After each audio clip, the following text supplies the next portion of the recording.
पुण्याम्भोजविकासाय पापध्वान्तक्षयाय च श्रीमानाविरभूद्भूमौ रामानुजदिवाकरः श्रीमानाविरभूद्भूमौ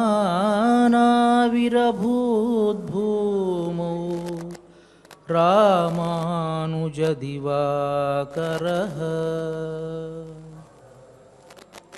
శ్రీ శ్వేతవరాహకల్ప అధినాయకుడైనటువంటి వరాహస్వామి పాదార విందాల చెంత అఖిలాండకోటి బ్రహ్మాండ నాయకుడై కలియుగ ప్రత్యక్ష దైవమైనటువంటి శ్రీనివాసుని పాద పద్మాల వద్ద తిరుప్పావైజీయర్ అని పేరుగాంచినటువంటి భగవద్ రామానుజుల పరంపరా ప్రాప్తమైనటువంటి శ్రీ శ్రీ శ్రీ పరమహంస పరివ్రాజకాచార్యవర్యులు ఉభయ వేదాంత ప్రవర్తకాచార్యులు అయినటువంటి తిరుమల శ్రీ పదజేయంగార్ల పవిత్ర మఠ ప్రాంగణంలో భగవద్భాగవత ఆచార్యుల అనుగ్రహంతో తిరుమల తిరుపతి దేవస్థానములు శ్రీ వెంకటేశ్వర భక్తి ఛానల్ వారి సౌజన్యంతో ధనుర్మాస ఉత్సవ కార్యక్రమంలో నేటికి మనం 6వ పాశురంలోకి ప్రవేశించాం.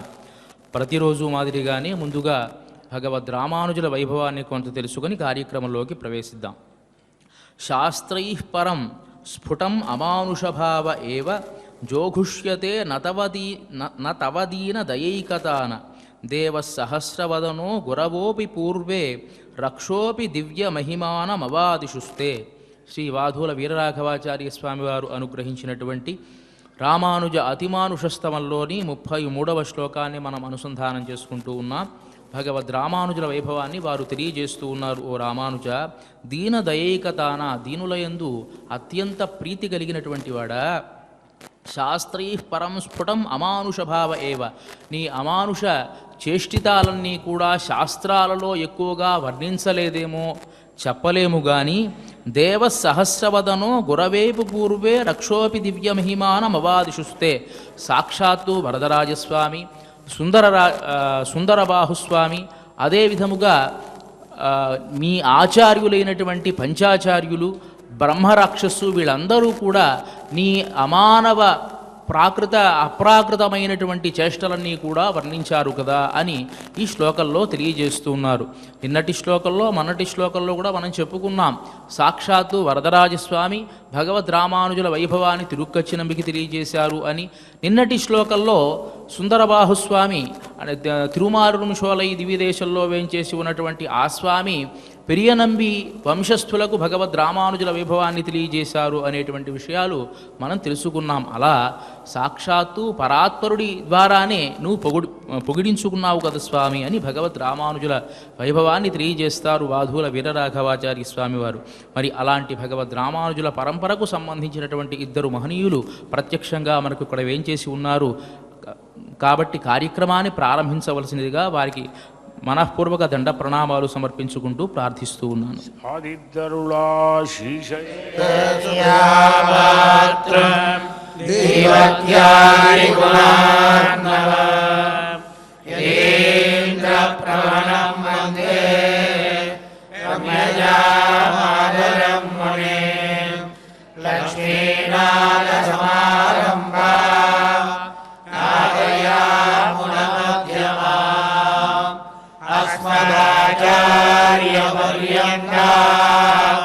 వందే గురు పరంపరా యో నిత్యమచ్యుతపరాయుగ్మ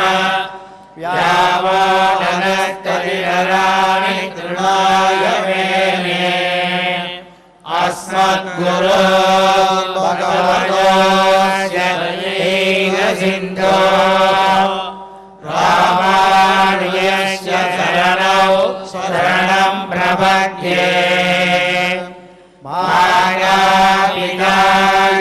మాయాపితాయుమయస్తయా విభూతి సర్వం యదేన నియమేన పదం వయానా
శ్రీమతే రామానుజాయ నమః. శ్రీమద్వరవరమునయే నమః.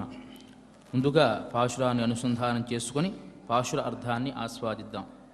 புள்ளும் சிலம்பினகான் உள்ளும் சிலம்பினகான் உள்ளரையின் கோயிலில் உள்ளரையன் கோயில் வெள்ளை விழி செங்கின் வெள்ளை சங்கின் பேரரவங் கேட்டிலையோ பேரவம் கேட்டிலையோ பிள்ளாய் எழுந்திராய் எழுந்திராய் பேய்முலை நஞ்சுண்டு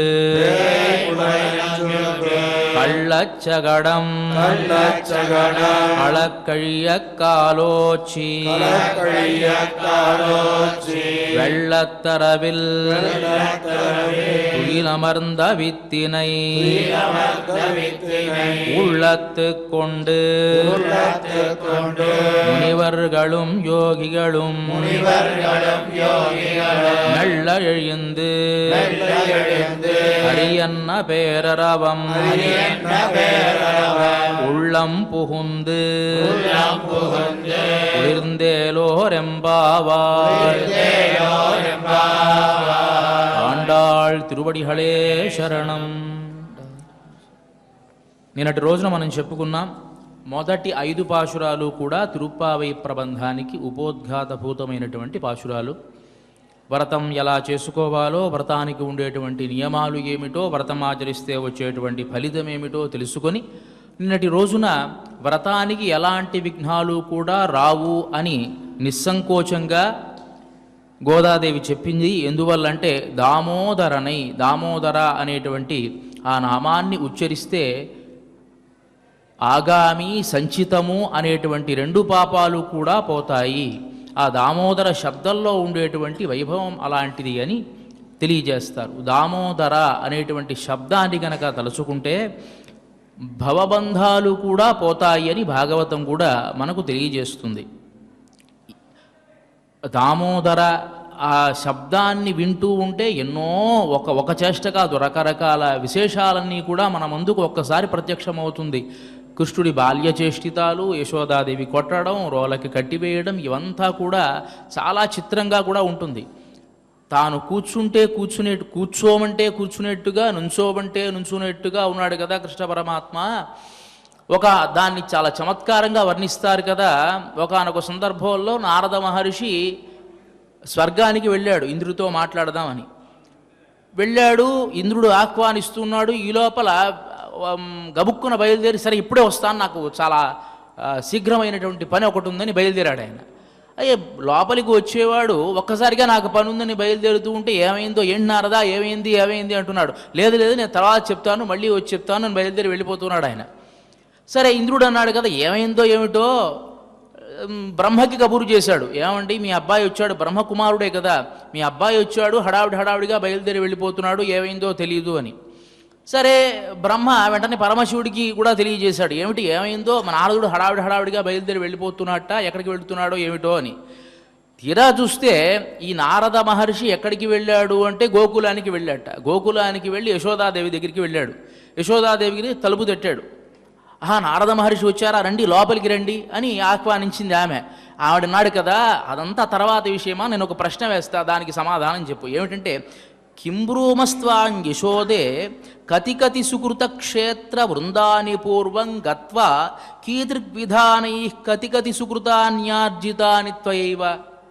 ఓ యశోదాదేవి, నేను ఒక ప్రశ్న వేస్తా, దానికి సమాధానం చెప్పు. నువ్వు మంచినీళ్ళు ఇవ్వద్దు, పెరుగు ఇవ్వద్దు, ఈ పాడంతా నాకు వద్దు, కానీ నేను అడిగిన ప్రశ్నకి సమాధానం మాత్రం చెప్పు. నువ్వు ఇంతకు ముందు జన్మలలో ఏ క్షేత్రాలు తిరిగావు? పోనీ ఏ క్షేత్రాలు తిరిగావంటే ఆ క్షేత్రాలని తిరిగి రావచ్చు కదా అలా కూడా కాదు. ఏ క్షేత్రాలు తిరిగావో చెప్పు. అక్కడ కీదృగ్విధానై కతి సుకృతాన్యార్జితాని, ఏ విధంగా పూజ చేశావు అంటే పూజలు కూడా వ్యత్యాసాలు ఉంటాయి కదా. నేను ఒక రకంగా పూజ చేస్తా, అలా కాదు, ఏ విధంగా పూజ చేసావో చెప్పు. కీదృగ్విధానై చాలా వివరంగా చెప్పు. ఎందుకు? ప్రతిదీ కూడా నేను రాసుకుంటా. మామూలుగా ఎందుకు నువ్వు రాసుకోవాల్సింది అని అంటే, ఆశ్చర్యకరమైన విషయం ఏమిటి అంటే, నో శక్రః న స్వయంభూ నచ మదనరిపు యస్య లేభే ప్రసాదం తత్పూర్ణం బ్రహ్మ భూమౌ విలుఠతి విలపత్ క్రోఢమారోఢు కామం. ఓ యశోదాదేవికి ఏం చెప్పలా, ఈ పుణ్యమేమిటి అని మాత్రం అడుగుతున్నాడు. లోపల తన మనస్సులో ఒక విషయం ఉంది. ఏమిటి అంటే, ఎవరి కటాక్షము ఇంద్రుడికి కానీ బ్రహ్మకు కానీ పరమశివుడికి కానీ లేదో అలాంటి ఆ పరాత్పరుడు ఎందుకు పరిగెత్తుకుంటూ వచ్చాడంటే ఆయనకు ఆశ్చర్యకరమైన విషయం ఏం జరిగింది అంటే కృష్ణుడు పొరలాడి ఏడుస్తున్నట్టు అక్కడ కింద. తత్పూర్ణం బ్రహ్మ భూమ విలుఠతి విలపతి క్రోడమారోఢు కామం. యశోదాదేమో చిలుకుతూ ఉంది, అమ్మ ఎత్తుకోవే అంటే ఎత్తుకోవట్లా, దానికోసం కోపం వచ్చి పొరలాడి ఏడుస్తున్నట్ట. అయ్యో ఎంత ఆశ్చర్యంగా ఉంది, నిజంగా ఇది ఎవరికన్నా కుదురుతుందా? ఎంత పుణ్యం ఆర్జిస్తే, ఇప్పుడు మామూలుగా మన లోకల్లో చూస్తూ ఉంటాం, ఎవరైనా ఐఏఎస్ రాశారనుకో, ఫస్ట్ టైం అటెంప్టే ఐఏఎస్ కనుక పాస్ అయితే వెంటనే తీసుకెళ్ళి మైకి పెడతారు, ఏమంటే మీరు ఐఏఎస్ పాస్ అయ్యారు, ఏ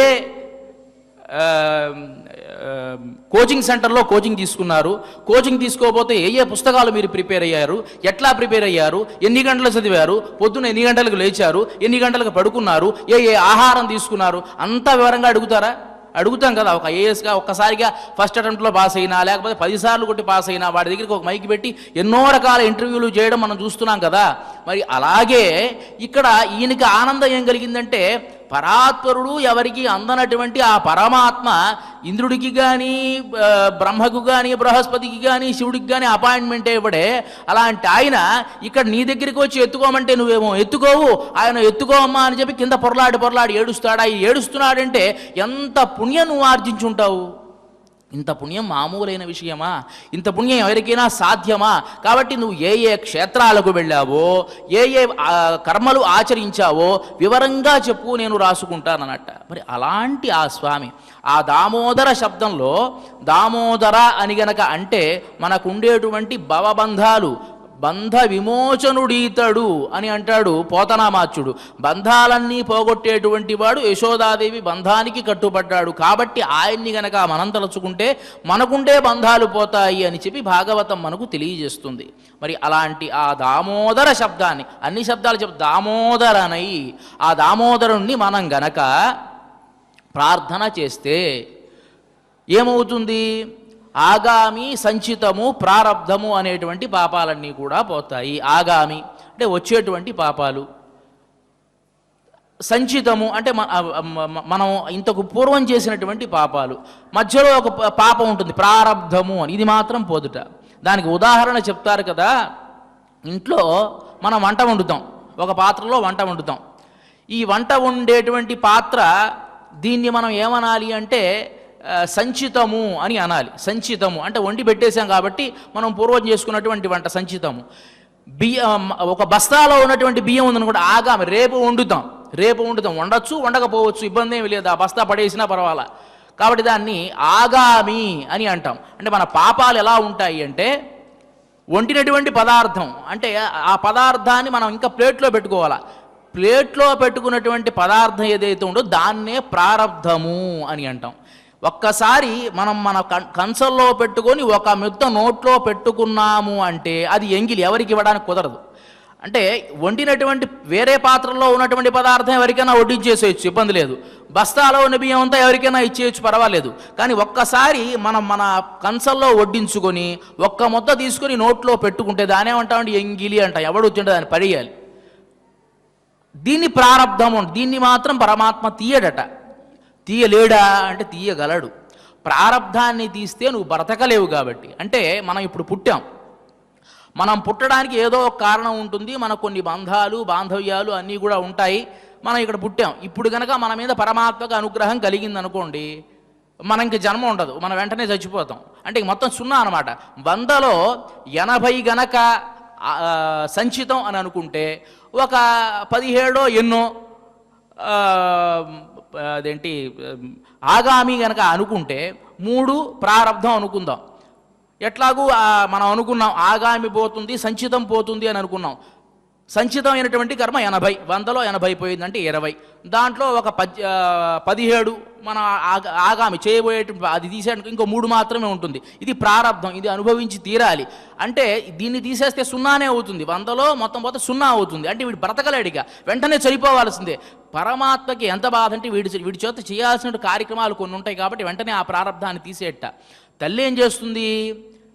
ఒక కంచంలో అన్నం అంతా చక్కగా ముద్దలు ముద్దలు కలిపి పెడుతుంది.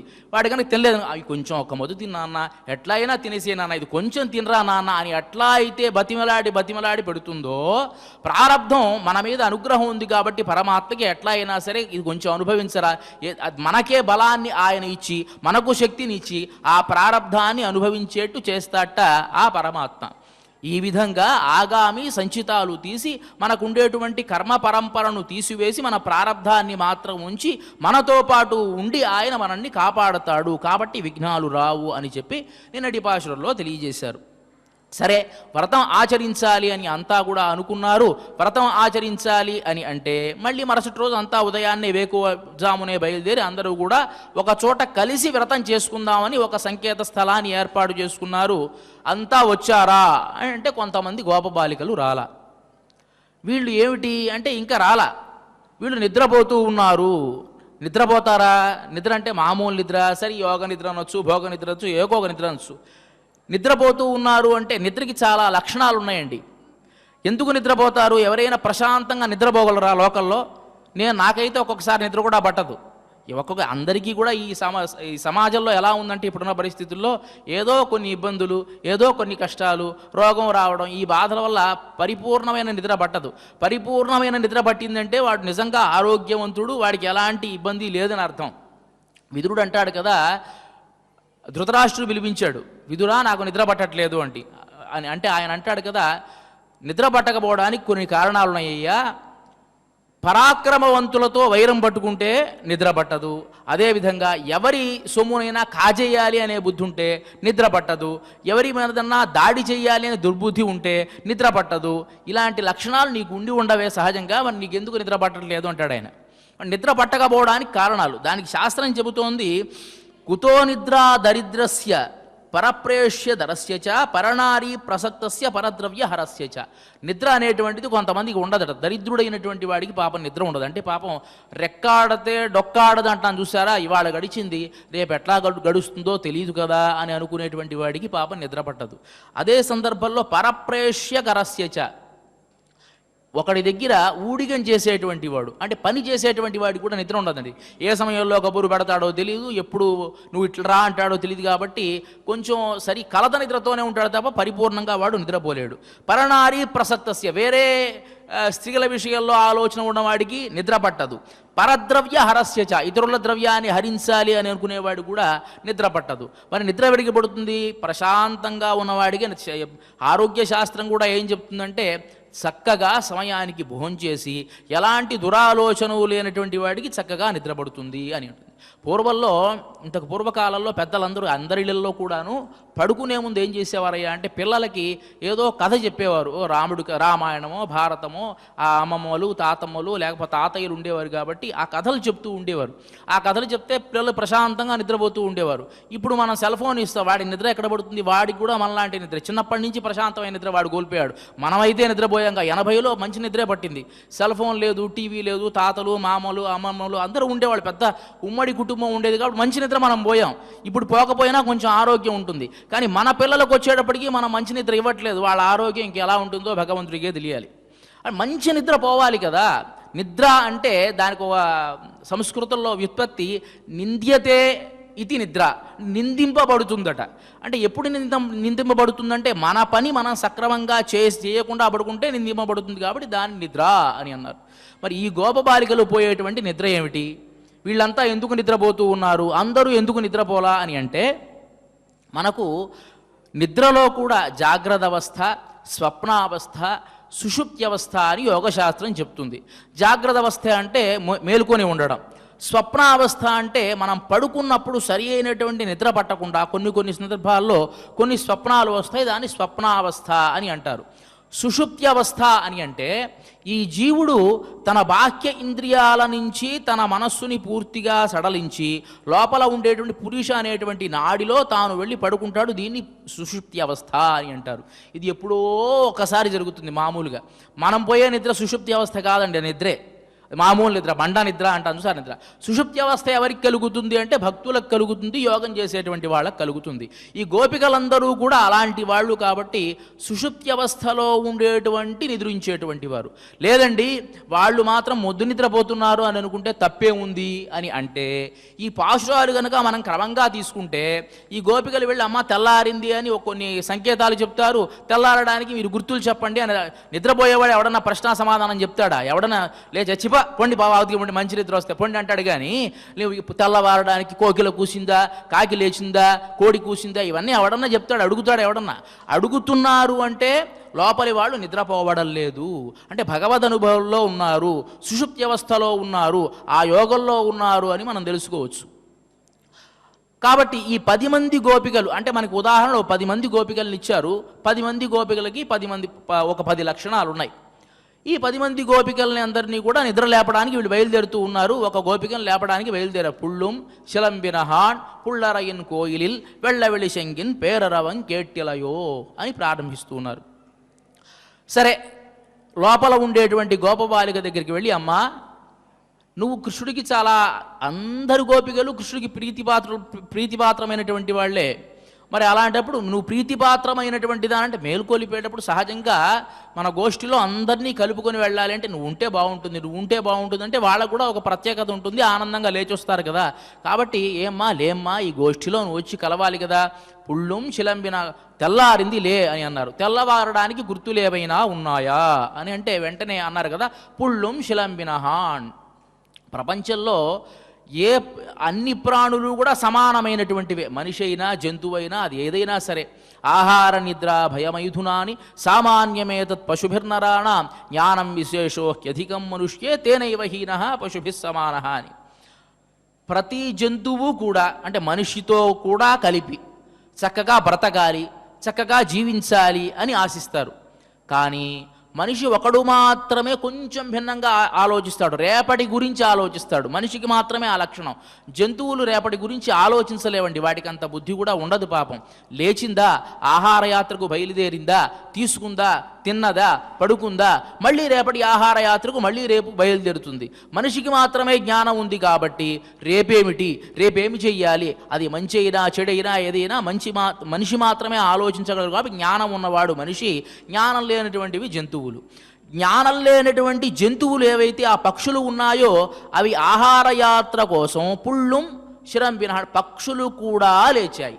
అంటే దేహయాత్ర కోసం బయలుదేరేటువంటి సామాన్యమైన పక్షులు సైతం లేచి వెళ్ళిపోతూ ఉన్నాయే, అలాంటిది ఆత్మయాత్రలో భగవద్ అనుభవం చేయడానికి ఉన్నటువంటి నీవు మాత్రం ఇంకా లేవలేదేంటమ్మా అని ప్రశ్న వేస్తూ ఉన్నారు.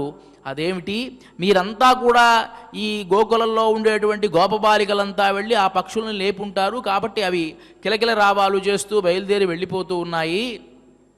పుళ్ళుం శిలంబినహాన్ పుళ్ళరయిన్ కోయిలిల్ వెళ్ళవెళి శంగిన్ పేరరవం కేట్లయో. రెండో గుర్తు పుళ్ళరయిన్ కోయిల్, పుల్ అరయన్ కోవిలిల్ అని ఒక ఇది, పుల్ అరయన్ కోయిల్ అని ఒక విభాగం.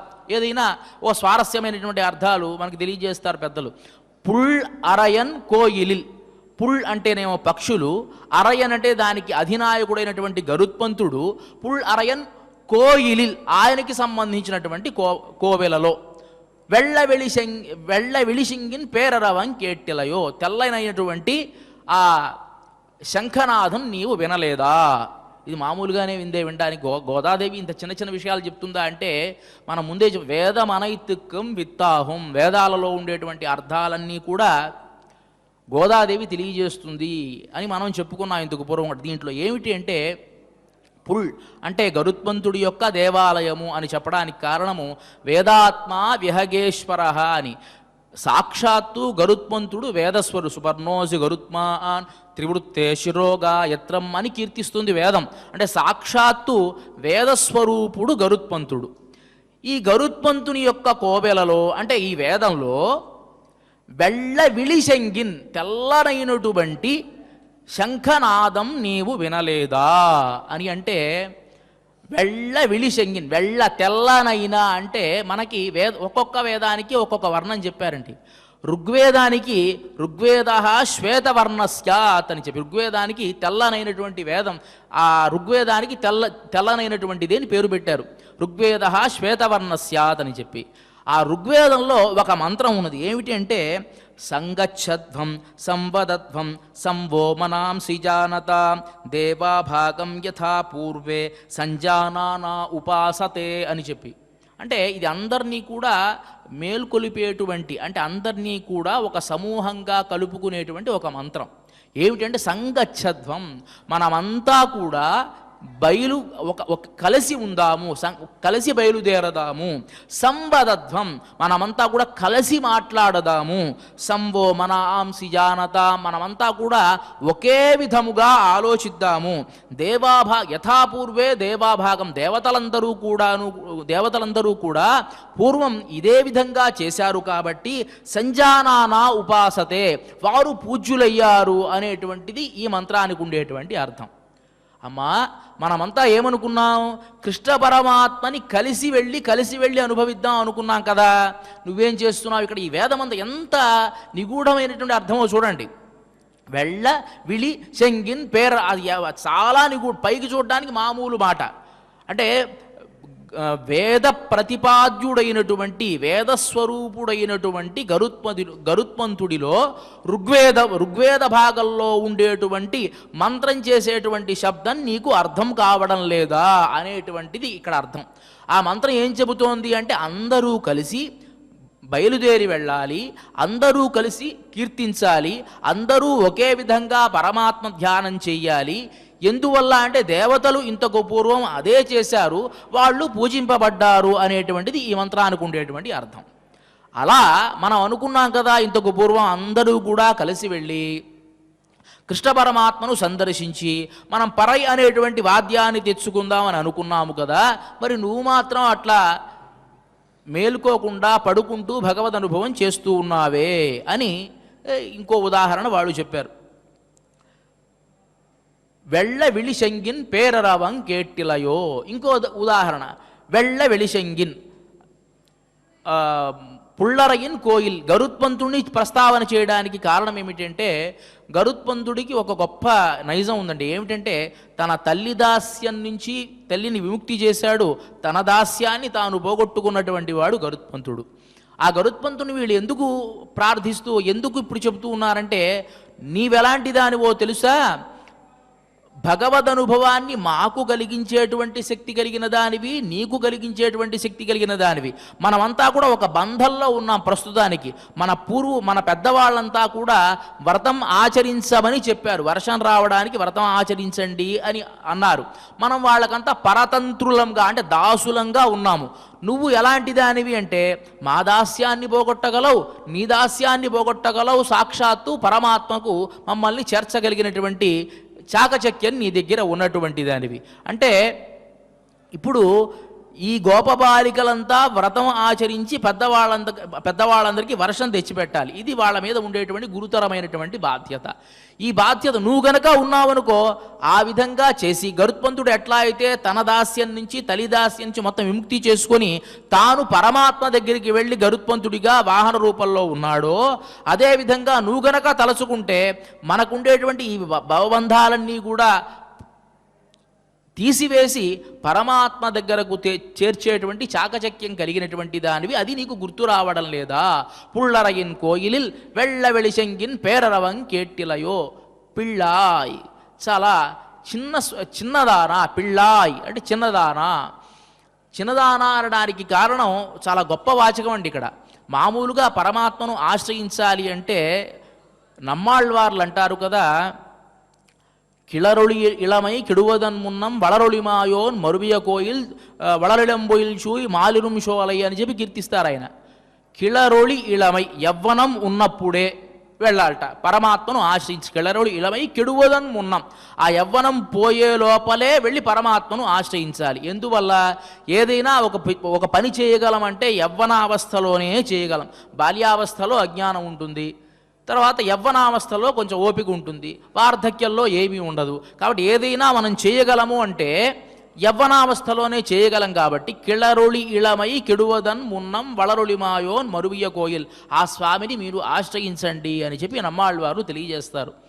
మేమంతా కూడా కిళరొళి ఇళమై, వాస్తవానికి గోపిక వీళ్ళందరికీ కూడా పెద్ద వ్యత్యాసం ఏం లేదు, కానీ మాలో నువ్వు చిన్నదానివి, మాలో నీకు బాల్యం చిన్న పిల్లదానివి, నువ్వు అప్పుడే భక్తి భావన నీకు కలిగింది, మాకు కొంచెం తర్వాత కలిగింది, కాబట్టి మాకంటే నువ్వు చాలా తెలివిగలదానివమ్మా.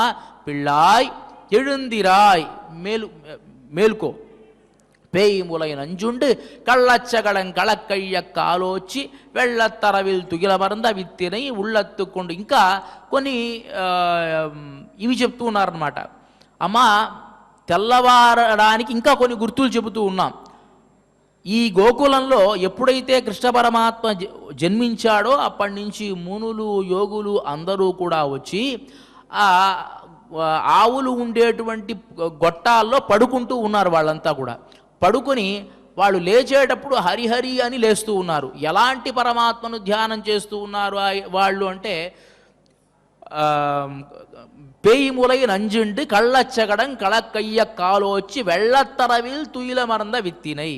ఆయన ఆ పరమాత్మ ఎలాంటి వాట అంటే కృష్ణావతారం చేశాడు, ఏమీ తెలియని వాళ్ళుగా క్షీరసాగరంలో ఉండేటువంటి వాడు. పేయిములై నంజుండు, పూతన స్తన్యపానం చేసినటువంటి వాడు. కేవలం పూతన ఎలా వచ్చింది అంటే ఒక స్త్రీ రూపాన్ని, అందమైనటువంటి స్త్రీ రూపాన్ని ధరించి పాలిచ్చేదిలా వచ్చి ఆయన ప్రాణాలు తీయాలి అనుకుని వచ్చింది. భాగవతంలో అంటారు కదా, సిరిమమ్మున్ బ్రతుకంగ జూచు కొరకై. ఆ పూతన ఒక 16 ఏళ్ల ప్రాయంలో ఉన్నటువంటి స్త్రీలాగా వస్తూ ఉంటే ఆమెను చూసి సాక్షాత్తు లక్ష్మీదేవి వస్తోందా అన్నట్టుగా అనుకున్నట్ట గోకులంలో ఉండేటువంటి వాళ్ళంతా. ఆమెను చూచి మాట్లాడలేక, అంటే అంత సౌందర్యంగా ఉంది ఆ పూతన, మాట్లాడలేక ఎదురు చెప్పలేక అలాగే ఉన్నారు. ఈ యశోదాదేవి ఇంటికి తాను ప్రవేశించింది, ఆ పిల్లవాడికి పాలిస్తూ ఉంది. యశోదాదేవి తర్వాత రోహిణి ఇద్దరు కూడా వారించబోతూ ఉన్నారు, కానీ వారించలేకపోతూ ఉన్నారు. ఆ రూపాన్ని చూసి వారిద్దామని అనుకుంటున్నారు, కానీ వారించలేకపోతూ ఉన్నారు. ఆ పాలిచ్చేటువంటి సందర్భంలో పూతన అంటుంది కదా, నా చనుబాలొక గుర్కెడు ఓ చిన్ని కుమార త్రావు మెయ్యన, నువ్వు కొంచెం ఈ గుక్క తాగు పాలు చాలు, పిదపన్ నీ చలువ మెరువవచ్చును, తరువాత నీ అందం ఏమిటో తెలుస్తుంది, నా చలువను సఫలమగును నళిన దళాక్ష, నా జీవితం కూడా సఫలమవుతుంది, నా అందం కూడా పెరుగుతుంది నువ్వు గనక పాలు తాగితే అని అంటుంది. వాస్తవానికి పైకి సంహరించడానికి వచ్చింది. ఇక్కడ మనకు చెప్పేటువంటి విషయం ఏమిటంటే, పెద్దవాళ్ళు కొంతమంది దంభాచారం అని అంటారు. లోపల మనస్సులో ఎలాంటి కల్మషాలు పెట్టుకున్నా పైకి మాత్రం నటిస్తూ ఉంటారు. కొన్ని సందర్భాలలో అది కూడా మనకు మంచే చేస్తుంది, మనకు ముక్తిని ఇస్తుంది అని చెప్పడం కోసమే ఈ పూతన వృత్తాంతాన్ని పెద్దలు మనకు తెలియజేస్తారట. పూతన మనస్సులో విషాన్ని పెట్టుకొని కృష్ణ పరమాత్మకు ఇవ్వడానికి వచ్చి పైన మాత్రం నటించింది కదా. ఎంత నటించినా ఒక్క 5 నిమిషాలు తల్లి అయింది కదండి. కృష్ణావతారంలో 3 తల్లులు కృష్ణుడికి, ఒకటేమో దేవకీదేవి. విచిత్రం చూడండి, ఆమె మాత్రం పాలివల. రాక్షసి కూడా పాలిచ్చింది, విచిత్రం, అదే యశోదాదేవి పాలిచ్చింది. యశోదాదేవికి ఉన్న భాగ్యం పూతనకి కూడా కలిగింది, కానీ దేవకీదేవికి కలగలేదే. పూతన ఏమి చేసుకుంది పుణ్యం అని అంటే, గర్గభాగవతంలో చెప్తారు. బలిచక్రవర్తి దగ్గరికి వామనమూర్తి వచ్చినప్పుడు వామనమూర్తి యొక్క సౌందర్యాన్ని చూసినటువంటి బలిచక్రవర్తి కుమార్తె రత్నమాల అనేటువంటి ఆమె, ఇలాంటి పిల్లవాడిని కంటే ఎంత బాగుంటుంది కదా అని అనుకుందట ఆమె.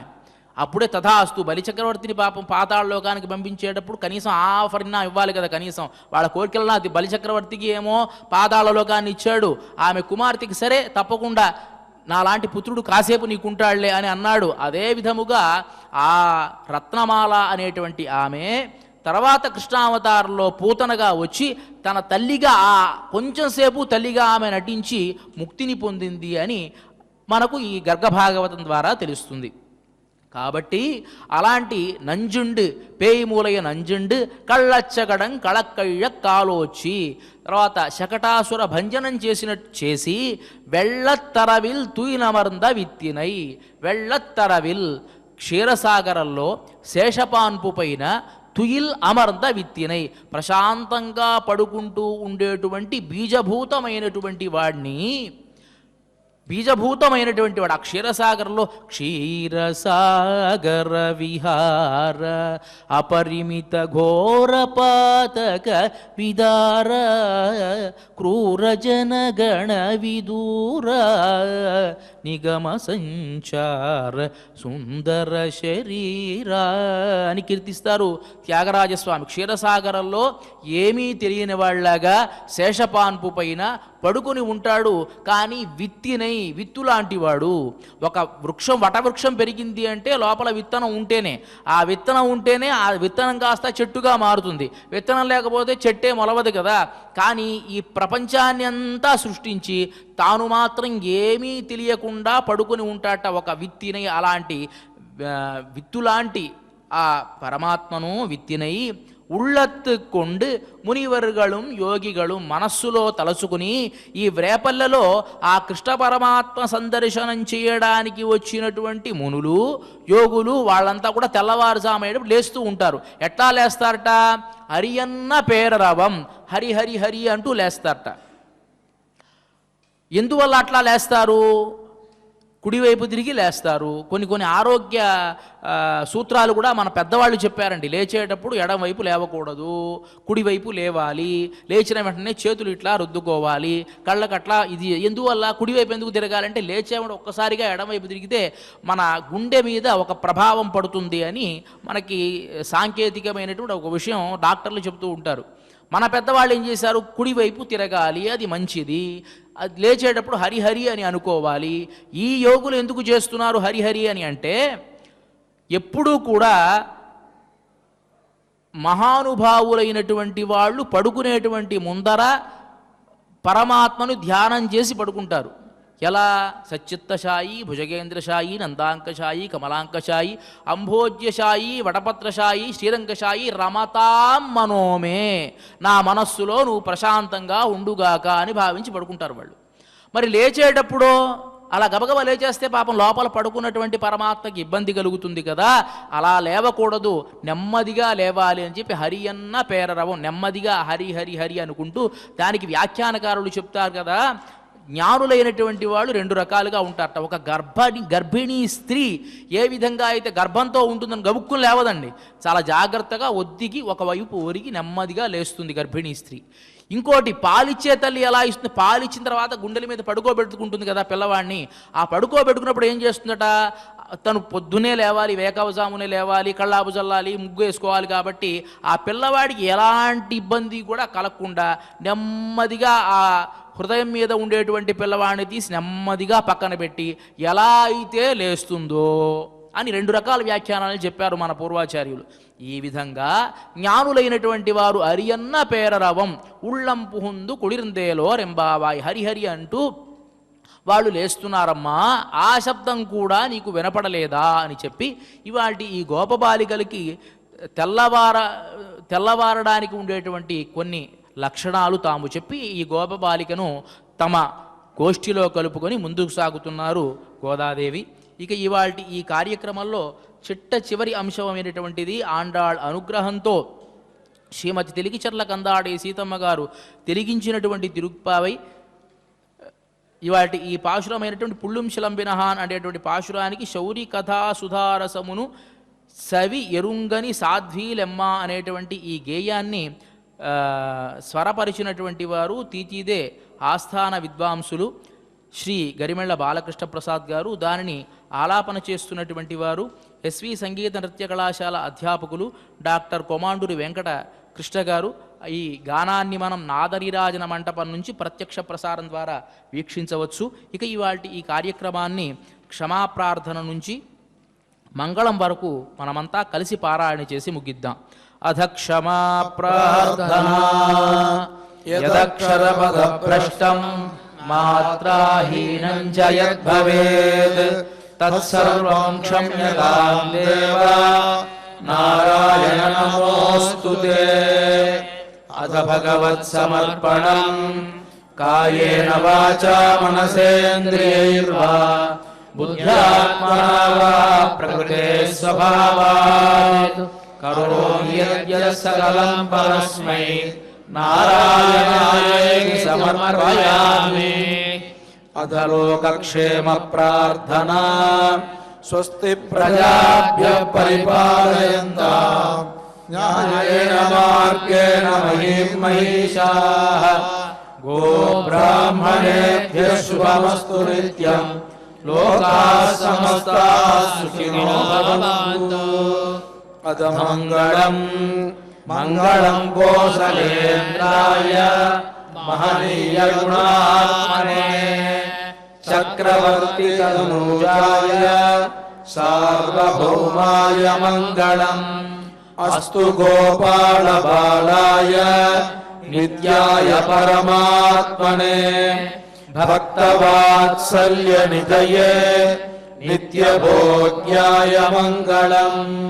శ్రీమత్యై విష్ణుచిత్తార్య మనోనందన హేతవే నందనందన సుందర్యై గోదాయై నిత్యమంగళం. శ్రియః కాంతాయ కళ్యాణ నిధయే నిధయేర్థినాం. శ్రీవేంకటనివాసాయ శ్రీనివాసాయ మంగళం.